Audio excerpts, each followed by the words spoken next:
Welcome to Books Without Borders.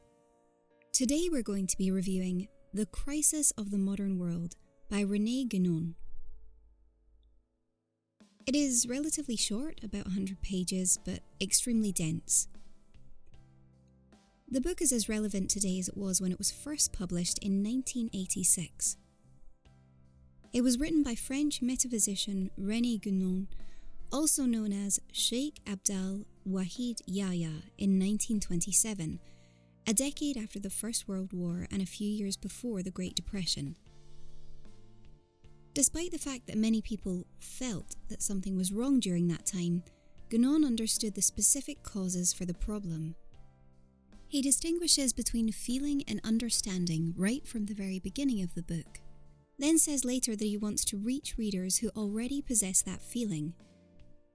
It is not the public he is interested in delivering his views to, but rather the intellectual elect that is not engulfed in materialism and has the will and intelligence to act. Western Europe is in a crisis that is spread far beyond its point of origin and has become a global issue. René Guénon's response to this is probably the closest he ever came to a manifesto and call for action. Only The Reign of Quantity and The Signs of the Times, his magnum opus, provided a more complete application of traditional metaphysical principles, including that of the Age of Darkness, proceeding in the end of the present world to social criticism. Guénon exposes ruthlessly the Western deviation in the present work, its lack of tradition, its exaltation of action over knowledge, its rampant individualism, and general social disorder. Although he was not an activist, he envisioned a meeting of Western intellectual leaders who, under favourable circumstances, could return the West to its traditional roots, most likely through the Church, or who, under less favourable circumstances, could at least preserve the seeds of tradition for the future. Guénon compares the traditional with the modern throughout the book. As a result of modernity being born in the West, it isolated it from the traditional spirit that has always existed there, and that had its final expression in the Catholic Church. Tradition says that Guénon has transcendent knowledge that only can be attained by intellectual intuition, an intelligence totally ignored by the moderns, or through direct contact with those who possess it. In contrast to this traditional knowledge, there is modern knowledge that is rooted in modern philosophy. According to him, philosophy as we know it does not reflect the etymological meaning of the word. Philosophia means love of wisdom, which is the root of philosophy, rather than wisdom itself as we understand it in the modern world.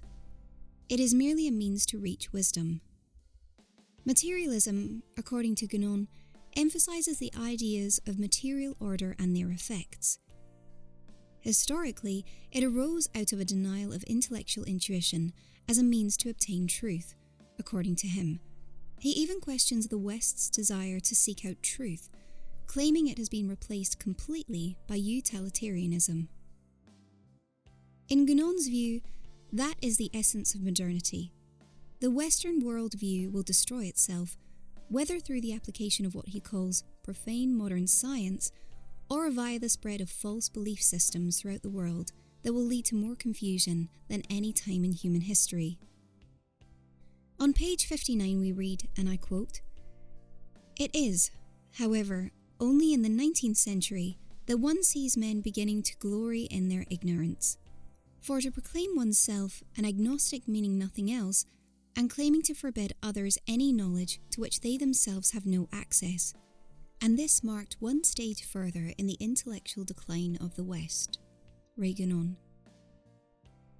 It is evident in the where traditional principles are still believed to exist.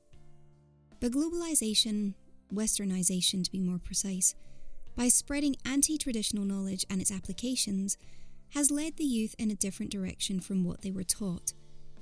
There is confusion all around us, and we feel helpless to deal with it. However, Guénon concludes his book by offering sound solutions. His time is too limited to engage in philosophical debate, so he only does it when necessary. As mentioned above, his target audience is those who already feel that something is wrong, and he urges them to act instead of philosophizing. If not, the problem will not become any better.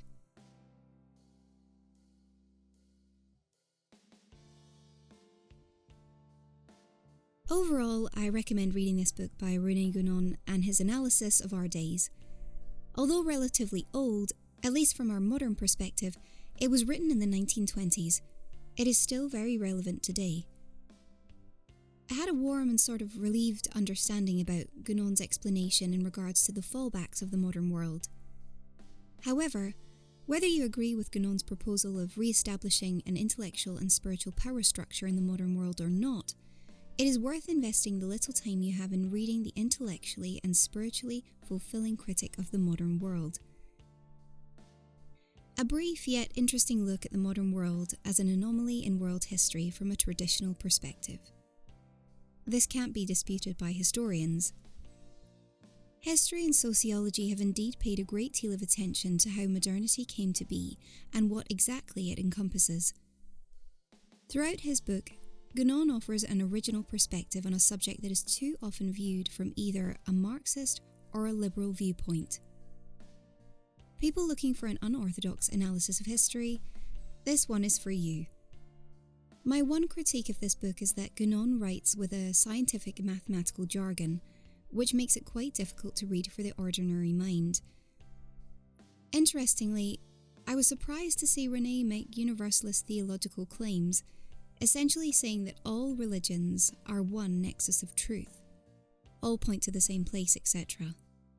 As I had assumed, that was a modern hearsay. Has this man ever heard about the wars fought over religion? Is he unaware of the dire necessity of defending dogma, especially in the medieval West? From this book, I learned that we moderns either haven't read Faust or don't take it seriously enough, because we share the same sort of lust for temporal knowledge and the same superficial wishes granted. It's also the idea of individualism. The idea that there is nothing higher than an individual that is at the root of the modern heresy. In this sense, it's not suggesting that we should all be collectivists. Rather, it's claiming that we need to remember that there is one above us. It is imperative that he made this distinction explicit. It was implicit in the book. I really like the section talking about culture and creativity. We have this cult of originality nowadays which must die, or we will die.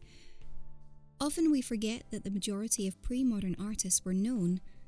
The majority of people who contributed to the pre-modern canon were unknown, just like many of the biblical authors who receive little or no attention from us.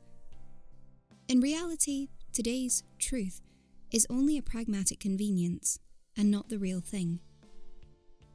Guénon doesn't outline that he has a plan to save the world. We can only save the world by taking a very slow and soul-bound route, one that is found in the quiet virtues that don't attract attention, virtues that have been completely forgotten by humankind, ones that are explicitly persecuted by modernity. We have to keep on working. I often think back to this book when I'm watching the news in which I see governments debating ongoing problems of this world. I now wonder how different the world would be if people in power had an opportunity to not only read this book, but study it, understand it, and put his words into actions.